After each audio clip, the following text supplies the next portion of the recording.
한복 목사의 아침 묵상 2024년 7월 21일 주일 아침입니다. 오늘은 잠언 29장 8절로 11절 말씀을 통해서 진정한 지혜, 이런 제목으로 말씀 묵상의 은혜를 나누겠습니다. 거룩한 주일 아침에 오늘도 주님을 예배하는 귀한 마음, 정말 나의 온몸과 마음과 영혼을 정결하게 씻고 주님 앞에 발견되는 예배자가 되기를 소망합니다. 나의 온몸은 샤워함으로 씻을 수 있지만 나의 영혼과 마음은 내 힘으로 씻을 길이 없어서 오늘도 주님의 보혈의 은총을 구하고 겸손히 주님 앞에 엎드리게 됩니다. 주님, 이 종의 예배를 받으시옵소서 고백합니다. 이날 주님 어떤 말씀으로 인도하실까? 본문에는 지혜로운 사람과 어리석은 사람의 특징을 말씀하고 있어요. 본문에서 반복되어 나오는 지혜로운 자는 상대의 노를 그치게 하고 자신의 노를 억제한다고 말합니다. 8절, 거만한 자는 성읍을 요란하게 하여도 슬기로운 자는 노를 그치게 하느니라. 11절에 어리석은 자는 자기 노를 다 드러내어도 지혜로운 자는 그것을 억제하느니라. 여기 나오는 8절에 슬기로운 자는 히브리어 단어로 체카민이라고 하는 단어를 쓰는데요. 이건 지혜로운 자들, 현자들, 이 복수형입니다. 그러니까 지혜로운 사람들을 집합적으로 가리키는 단어죠. 반면에 11절에 나오는 이 지혜로운 자, 히브리어로 착함이라고 하는 단어인데 이 사람은 지혜로운 자, 현자, 단수형입니다. 그러니까 복수형으로 사용된 경우는 공동체에 영향을 주므로 사회를 안정시키고 평화를 유지하는 중요한 역할을 한다. 그러니까 이 복수형은 이 공동체, 이웃과의 관계성 속에 나타나는 영향으로 표현될 때 복수형을 사용한 거고, 단수형인 경우는 자신의 감정을 어떻게 조절하는지를 나타낼 때 내면의 성숙함과 자제력을 강조하는 경우에 이 단수형으로 쓰고 있음을 보게 됩니다. 오늘 저에게 울림을 주는 구절은 그런데 9절이에요. 9절 말씀, 지혜로운 자와 미련한 자가 다투면 지혜로운 자가 노하든지 웃든지 그 다툼은 그침이 없느니라. 이 구절은 지혜로운 자와 미련한 자가 이제 충돌을 일으키는 거지요. 어떤 의견의 충돌이 일어나고 어떤 문제의 충돌이 일어날 때 지혜로운 자가 다양한 그 지혜를 통해서 다양한 반응, 다양한 방법, 다양한 태도를 통해서 그 지혜를 사용해서 미련한 자를 설득시키려고 하지만 그런데 다툼이 그치지 않는다. 해결이 안 된다. 이렇게 얘기하고 있는 것입니다. 메시지 성경으로 이 구절을 번역하면 이렇습니다. 미련한 자와 꼬인 문제를 해결하려는 현인은, 지혜로운 자는 그 수고로 인해 조롱과 비아냥거림을 듣는다. 아무리 수고해도 그 수고가 도리어 조롱거리가 될 뿐이다.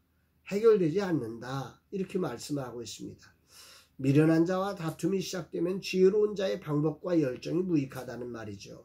분명 지혜자는 자기의 노를 그치게 하는 능력이 있고요. 또 지혜로운 자들은 다른 사람과의 관계에서 그 사람들의 노를 정말 이렇게 막아설 수 있는 그런 지혜가 있어요. 그러나 그런 능력도 미련한 자 앞에서는 그게 무익하다. 도리어 조롱받는다. 이렇게 말씀하죠. 왜 그럴까요? 그 이유는 미련한 자의 특징 때문이죠. 미련한 자는 지혜와 이해가 부족할 뿐만 아니라 부족한 것이 문제가 되는 게 아니에요. 그런데 문제는 미련한 자는 무엇이냐면 부족한데 교훈을 받아들이지 않고 자신을 고집하는 특성이 있기 때문에 그렇다는 거죠. 부족해도 배우려 하면 얼마든지 발전할 수 있고 화평을 이룰 수 있지만 미련함은 지혜를 무시하고 자신을 고집하기에 어떤 해결책도 무용지물이 된다는 거죠. 오늘 주님은 어떤 말씀을 주시는 것입니까? 인생을 살아가면서 지혜로운 자의 주요성을 말씀하고 있지요. 지혜로운 자가 있을 때 공동체의 노는 그쳐지고 평화를 가져올 수 있고 또한 자신의 노를 그침으로 올바른 삶을 살아가게 하는 것이 지혜입니다.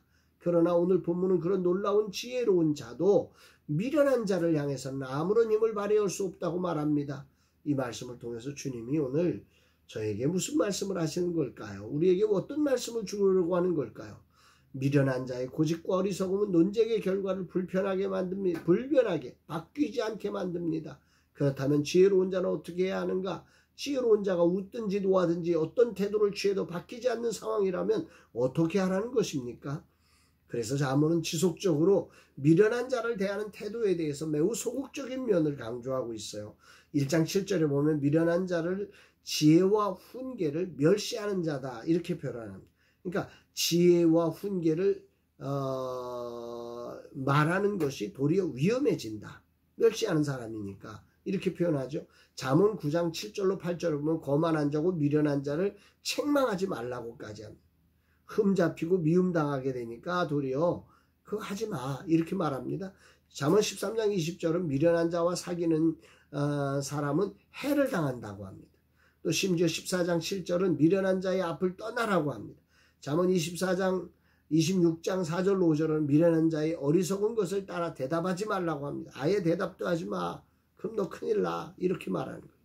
이런 모든 상황을 종합해 보면 지혜로운 자에게 주는 매우 중요한 교훈이 있습니다. 지혜롭다는 것이 자칫 나는 저 사람을 이해시키고 설득할 수 있다고 착각하는 경우가 생기게 되는데 미련한 자 앞에서는 이 모든 시도가 해가 되고 무익하다. 이런 말. 그러므로 진정한 지혜는 자기 지혜의 한계를 아는 것입니다. 그걸 인정하고 미련한 자를 분별해서 논쟁을 피하는 것이고 진정한 지혜자이신 주님 앞에 지혜를 구하는 것이 진정한 지혜다라고 말하는 거죠. 거룩한 주일 설교자로서 저는 오늘 나의 지혜로움이 모두에게 유익할 것이라는 착각에 빠질 때가 많습니다. 진실로 미련한 자를 어찌할 수 없는 나의 약함을 기억하며 겸손히 하나님의 지혜의 도움을 구하며 말씀을 증거하는 자 되기를 기도합니다. 아무리 지혜가 높아도 미련한 자를 어찌할 수 없다는 이 사실을 아는 것이 지혜임을 분명하게 가슴에 새깁니다. 그래서 진정한 지혜가 여호와를 경외하는 것에 있음을 발견하고 여호와를 경외하는 것이 지혜의 근본이라고 하는 말씀을 깊이 묵상하며 오늘도 겸손히 하나님을 경외함으로 솟아나는 하늘의 지혜를 구하는 자로 섭니다. 주님, 이 종에게 지혜를 주사 분별하게 하시고 겸손히 하나님을 찾는 자로 서게 하소서. 얄팍한 지혜로 하나님을 찾지 않는 교만함이 없게 하옵소서. 기도하게 됩니다. 사랑하는 여러분, 여러분들은 여러분의 지혜가 어떤 지혜이십니까?